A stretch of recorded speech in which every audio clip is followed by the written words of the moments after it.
Halo Indonesia, saya Krisyanto Yin Oni, salam NKRI.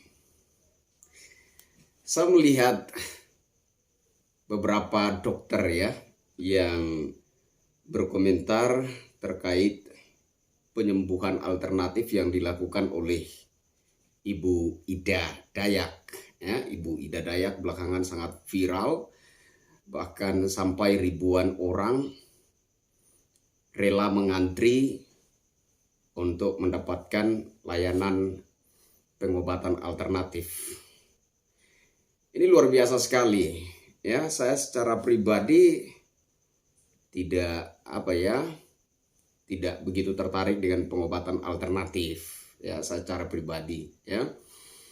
Tetapi bagaimanapun juga kita harus akui bahwa ternyata begitu banyak orang yang membutuhkan layanan pengobatan dari Ibu Ida Dayak ini. Nah, menurut saya Ibu Ida Dayak ini punya bakat alam dan kalau ditanya apakah itu ada unsur mistis atau enggak, saya secara pribadi melihatnya memang ada unsur mistis dan saya pikir bukan hal yang aneh di Nusantara ini kalau ada hal-hal yang berbau mistis. Bung Karno sendiri ketika ditanya kenapa memilih tanggal 17 Agustus sebagai hari proklamasi kemerdekaan bangsa Indonesia, beliau katakan, karena saya percaya mistis. Artinya bahwa Nusantara kita ini sangat akrab dengan hal-hal yang berbau mistis Jadi menurut saya secara pribadi, bakat alam yang dimiliki oleh Ibu Ida Dayak, pengobatan alternatif yang dilakukan oleh Ibu Ida Dayak, ada banyak orang yang tertolong, patah kaki, patah tangan, intinya patah tulang, itu ada unsur mistisnya. Nah, menyikapi hal ini, saya melihat beberapa video yang tersebar di sosmed. Ada beberapa dokter yang berkomentar terkesan mengkritisi gitu Saya merasa geli sekali kalau ada dokter-dokter yang berkomentar yang sifatnya mengkritisi pengobatan alternatif, sifatnya mengkritisi cara-cara Ibu Ida Dayak dalam melayani pasiennya. Ini menurut saya menggelikan sekali. Jadi kali ini saya ingin memberi masukan untuk para dokter. Kalau bisa tingkatkan saja kualitas layanan kesehatan. Saya pikir itu justru lebih bermartabat ketimbang kalian mengkritisi orang-orang yang punya bakat alam, orang-orang yang memiliki semacam kelebihan mistis gitu Tingkatkanlah saja kualitas layanan kesehatan agar supaya orang-orang Indonesia itu tidak mencari pelayanan kesehatan sampai ke luar negeri, Malaysia, Singapura.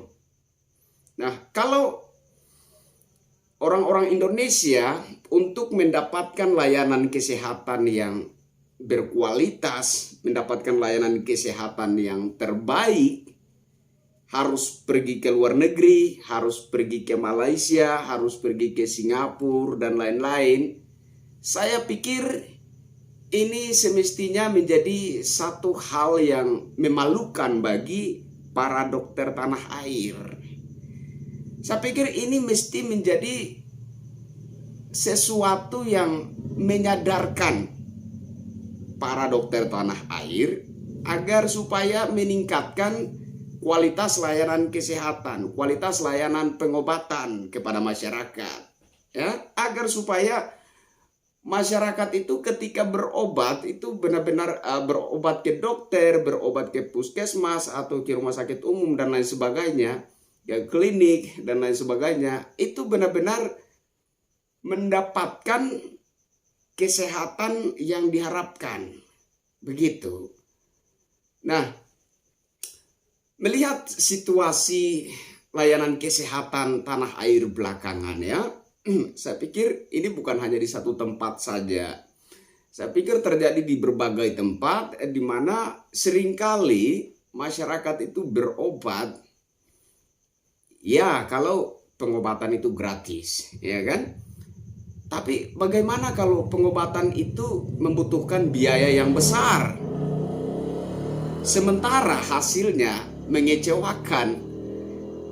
Masyarakat yang berobat tidak mendapatkan hasil yang diharapkan, sampai berpindah-pindah dokter, ya, berpindah dari klinik yang satu ke klinik yang lain, dari puskesmas yang satu ke puskesmas yang lain, atau dari rumah sakit umum yang satu ke rumah sakit umum yang lain. Ini fenomena, ini nyata, ini benar-benar kejadian yang terjadi di berbagai tempat, di berbagai daerah di tanah air kita.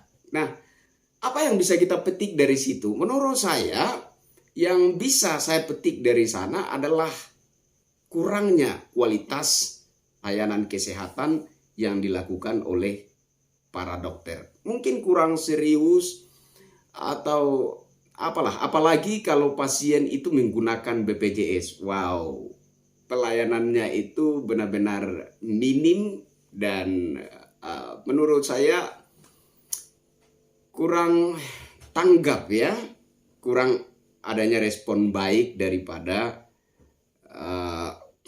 oknum kesehatan, entah itu dokter dan lain sebagainya. Nah, inilah kemudian wajar kalau leluhur Nusantara ini memberikan perhatian, ya. Menurut saya kemunculan orang-orang seperti Ibu Ida Dayak ini merupakan respon dari para leluhur Nusantara, ya.